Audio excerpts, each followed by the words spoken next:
Okay, hey there guys. So in today's video we are going up against HCAR, alliance I know a fair few people in if I'm correct on that. So putting on some boosts for this war as normal, putting on the mutant boosts.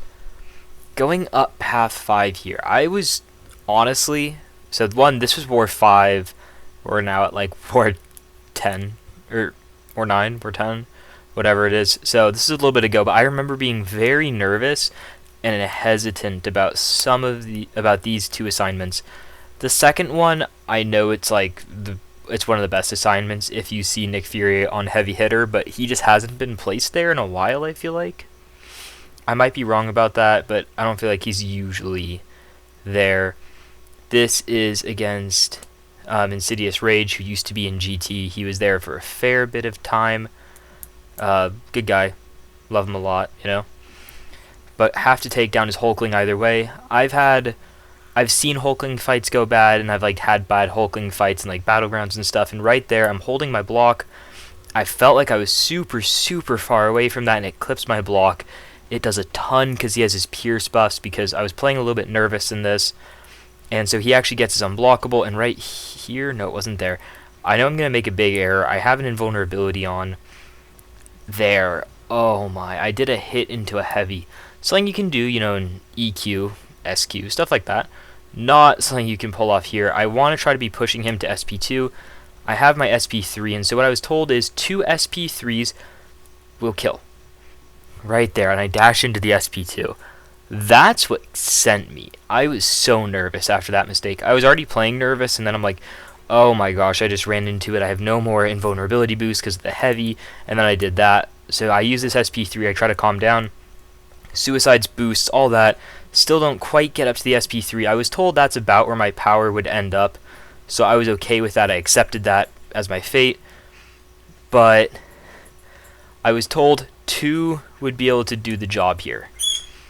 And I'm going to throw it again, go back in, but his regen was going crazy there if you saw. I think it put him below 40%. He's almost back up to 60. This one's going to throw him down to 13%. He's going to shoot up to 30%, I think. Look at the regen go. 2.3 a tick. Already back up at 30. I still have my Fury. I hesitate because I'm like, is this going to kill? I should have thrown it right away. If I was hesitating, I should have just thrown it right away. I was like, but is this even going to kill? Shoot, I just got to go for it, man. Let's try it. And stomp. Gets him, because I forgot to track how much each SP3 was doing. I was nervous at the start. After I got the SP3, I started finding a little bit more of a rhythm in the fight. If you could tell, I used it to calm myself down. But when the second one didn't kill because of his regen, oh boy, I was panicking, because I was told it was going to be 2. Which isn't necessarily the officer's fault. I might have played it too slow in that middle portion, letting him get up all that regen. So that's a little bit on me there. I was a little bit nervous though when I had to go for that third SP3. I'm just like, what if it doesn't quite kill? He's just gonna regen back up, and I have to go through that all again. Just would have been a whole pain. So for this fight, I'm just gonna go for my standard Apocalypse rotation. I'm gonna throw the heavy here, just get the Fury going early. Just do some damage while I'm building up to my SP2, because I'm going to have to bait out an SP2, and as we all know, Nick Fury can be a pain when it comes to throwing specials. Honestly, he might have one of the worst AIs. He was pretty cooperative right there, so just want to hit back off. I just want to bait his aggression, let him come at me. I'm like, okay, perfect. I'm going to throw a full another combo, because I didn't think this was going to kill. You ready?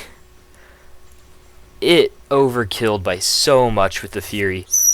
His special 2 just does so much damage with Suicide's boosts. The 12% extra boost, because you have to realize that I think applies before Prowess, maybe?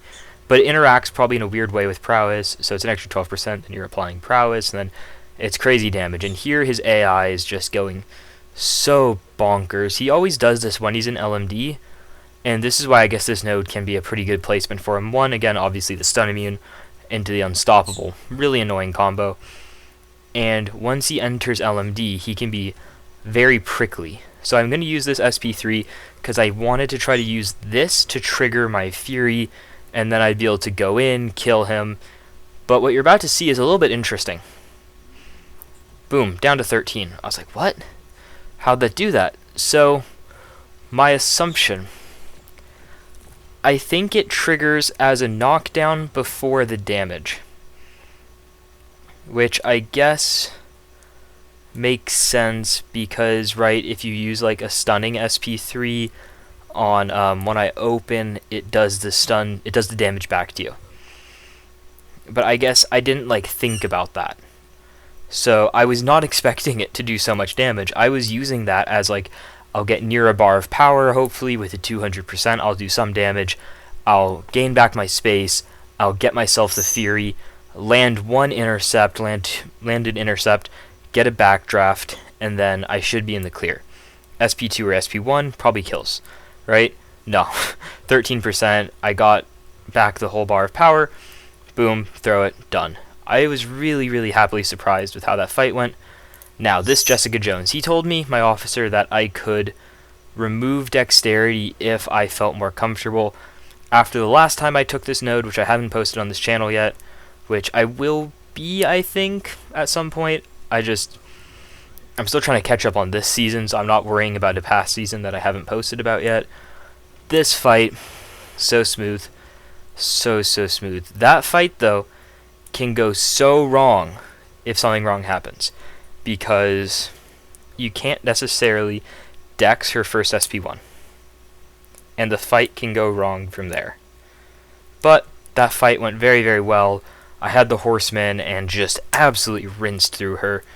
Not much else can be said there.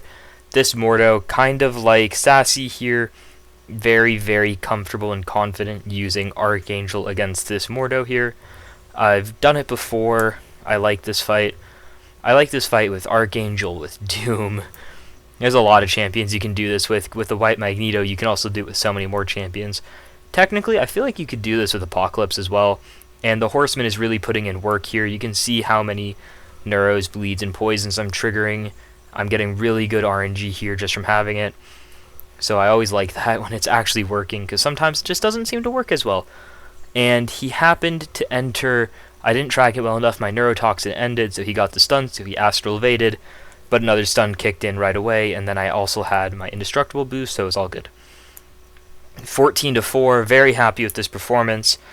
This was a pretty solid performance by us. As you can tell by like time and 4 deaths, I don't feel like this is as well, like, as it's not our peak.